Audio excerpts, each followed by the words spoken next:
financial assistance. Nagaland was even given the tag neediest state amongst all states of India in the year 2015-16. Now, if you're claiming for an independent nation, we should be in a position to sustain ourselves. We should be self-reliant and self-sufficient. My question is, how are we to have a secure future when Nagaland can barely survive on its own? Secondly, the physical impacts. The integration of all Nagas comes with a cost.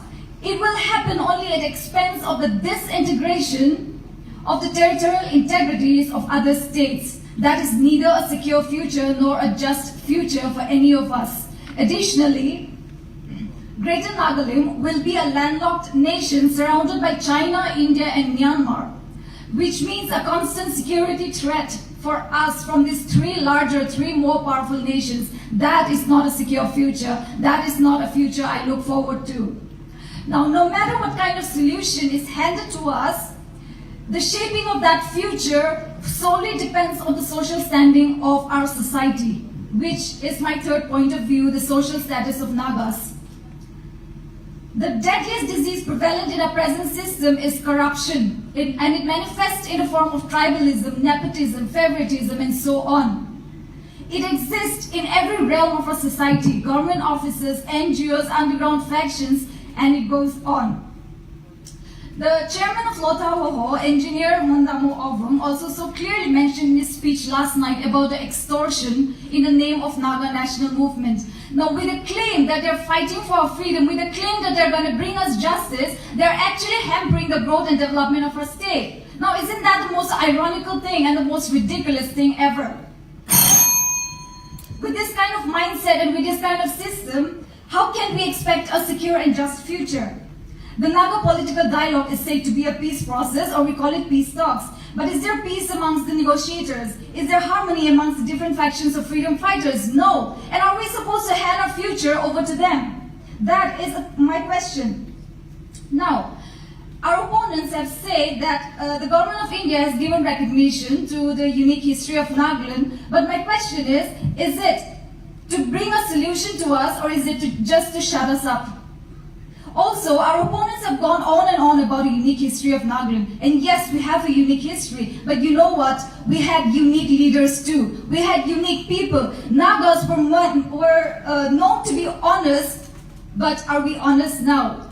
We all know the present state of Nagaland. So I conclude, the Naga political dialogue is not in the right direction for a secure and just future. Thank you.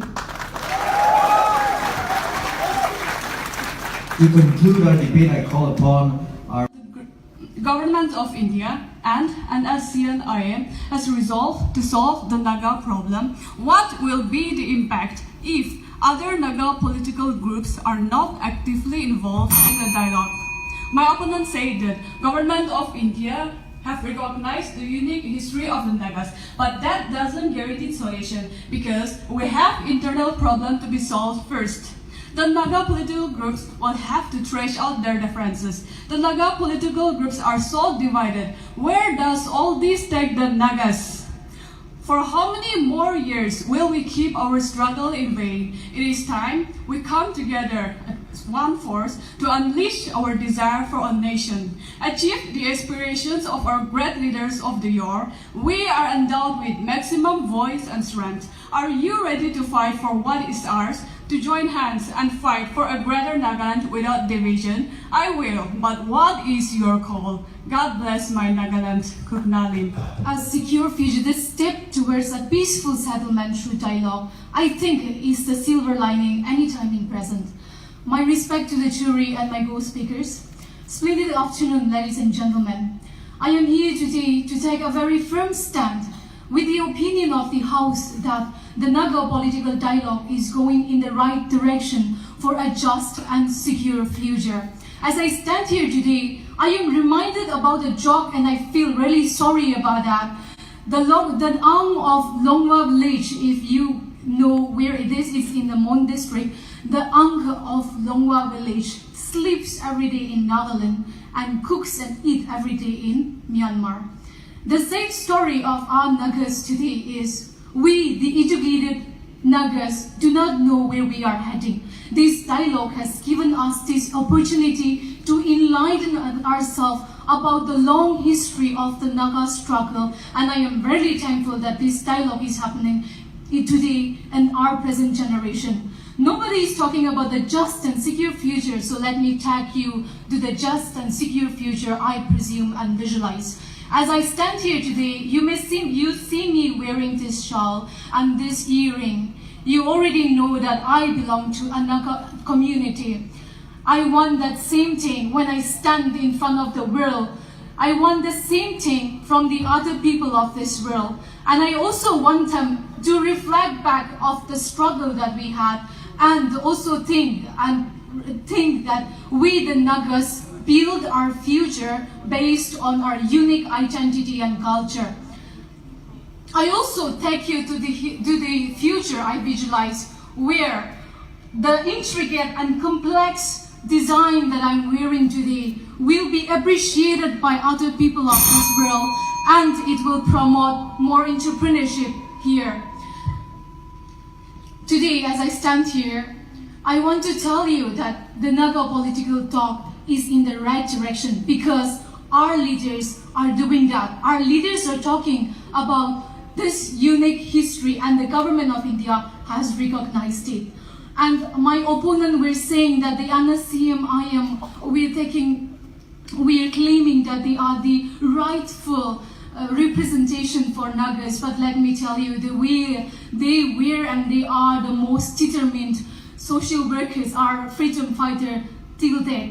I also want to remind you that the long dream that we all had, the long dream that we all Nagas had for our fractional leaders, for our freedom fighters to come together has been fulfilled today, because the freedom fighters have come together sharing a common platform. When I see the minimum endorsement of civil society due to the illegal activities of our Naga political groups, is that their actual mission, being an integral part of the national workers, illegal taxation has done nothing to advance the claim of Naga nationhood, but strangling our economy and entrepreneurship of the young Naga generation. One government, one tax. Is this the direction we are paving? Secondly, how long is too long? There is no political sincerity from both sides. Interestingly, the details of the framework agreement in 2015 have not even been disclosed to the Naga public. And on top of that, almost Naga political groups were not aware. So, ladies and gentlemen of the House, we are a unique people with a unique political history. And it is the dream of every Naga to attain a secure and just future. So I stand here firmly in support of today's debate topic, that is, the Naga political dialogue is in the right direction for a secure and just future. In today's civilized world of democratic ideals, where violence and war have no place, any dialogue that brings conflicting parties to the negotiating table is in the right direction. Though the dialogue has been continuing for years on, the fact that active hostility and bloodshed have been put on hold is no mean, or in itself hold no mean achievement, because space has been created to put across values for the parties to consider. Speaker Sir, the Naga political dialogue has been taken up with 3 agreed conditions: that it should be unconditional, in a third neutral venue, and at the highest level. This has made it possible for the Nagas to enunciate the possession of unique history and unique situation. It means that the Nagas were never a part of India, nor the Indian nationalism movement against the colonial rule, or were the Nagas ever conquered or annexed by the Indian or India, or have the Nagas ever agreed to become a part of the Indian Union in any time of history. Thus, because please note, the uniqueness of Naga history and situation calls for a unique settlement beyond the limitations of the Indian constitution. If this is not in the right direction, then what would it be? Speaker Sir, please note, the opposition party may like to harp on the delay of our rights, but the official recognition of our rights, our identity, our ownership of our ancestral land surely will be the basis for working out an honorable and acceptable solution. Time has been taken. There have been irritants to the smooth progress of the dialogue process. But the direction definitely is not lost and will surely not lead to it will surely lead to a secure and just future. So ladies and gentlemen, now it is for us, the youth, the students, to whom the future belongs, to support the dialogue process, promote unity across our lands and uphold the age-old Naga values of honor and dignity in every walk of life, so that the strength of our collective Naga character will ultimately bring about the early and peaceful settlement of a secure and just future. With this, I rest my case. Thank you so much, and Nalim. Points. The 10th of January 1929, Simon Commission Memorandum was sent. Leave the Nagas alone to determine for themselves as in ancient time. 1947, 19 July, Mahatma Gandhi. When the Naga delegation went and met Mahatma Gandhi, he said, Nagas has every right to independence. 1951, 16 May, when Nagas did the plebiscite, 99.99% of the Nagas vote to remain independent. Today, as our honorable opponent have been saying, that the Naga political dialogue is going and then it is about to fulfill. However, it is very funny because if we think back, the Naga political movement from its inception was for a complete independence and a complete sovereignty. But looking to the news, the circulation that is going on, government of India have never spelled out anything to recognize Naga independence or Naga sovereignty. Today, the non-inclusion of other factions and terming them as traitor is a threat to the political dialogue. Atrocities and violence against the others who are not in agreement with the negotiators, calling themselves the only best representative on behalf of the Nagas for asking sovereignty. The non-transparency and blind faith emotion that the dialogues, that the party who are going for a dialogue are asking from the public is dangerous. When the public don't know what the political solution dialogue is going on, how can we, the Nagas, say that the political dialogue is going? Apples from Jammu Kashmir. Our oranges in Wokha, they are thriving, but in the market we get oranges from Assam, example. Potatoes, tomatoes, everything. Including the poultry. My friend was trying to run a poultry business, but discouraged because of a syndicate system and because of few corrupted black sheep in our national movement who are controlling the, discouraging our own local entrepreneurs. I think today, if we can hear a word of assurance from our leadership that no, we will stop employing IBIs to collect tax on behalf of our national workers. No, we will stop allowing non-locals to rule the economy, and we will start encouraging our youths and to help them. Instead of taxing them, incentivize them to start up.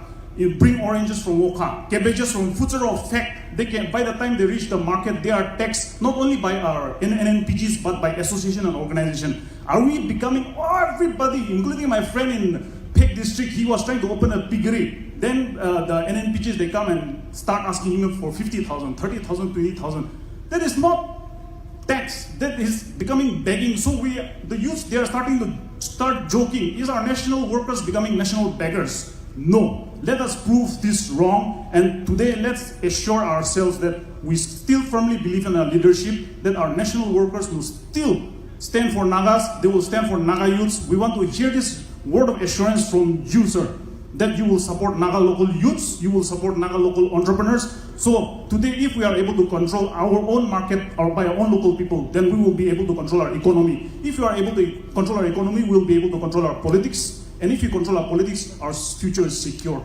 This mistrust has been developed between the youths and our government, corrupted, and also our NNPGs because of the extortion, taxation, and all that.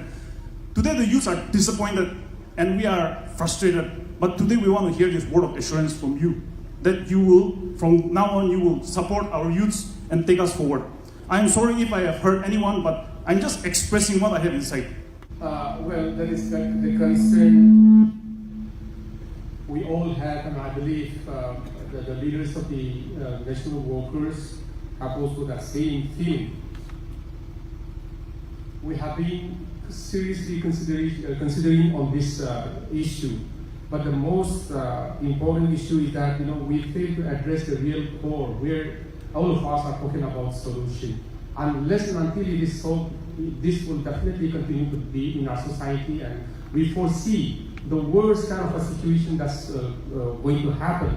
But having said that, I give my assurance on behalf of my leaders that we will definitely see that. But there is also an instances you also have to take note of that. When we give that local entrepreneurs, the Naga entrepreneurs, the non-local, they started using the name of the local. So I think you also have to make a difference of that. That's what I just want to let you know. And I would like to request each and every one of us. I think we fail to address the real issue. All of us are talking about our solution. So unless and until this is addressed, it's going to be too late, and I think tomorrow it will be just a story. It's not going to be a history. I'm repeating myself. It's not going to be a history. It's going to be just a story. So I just want to conclude with that. Thank you.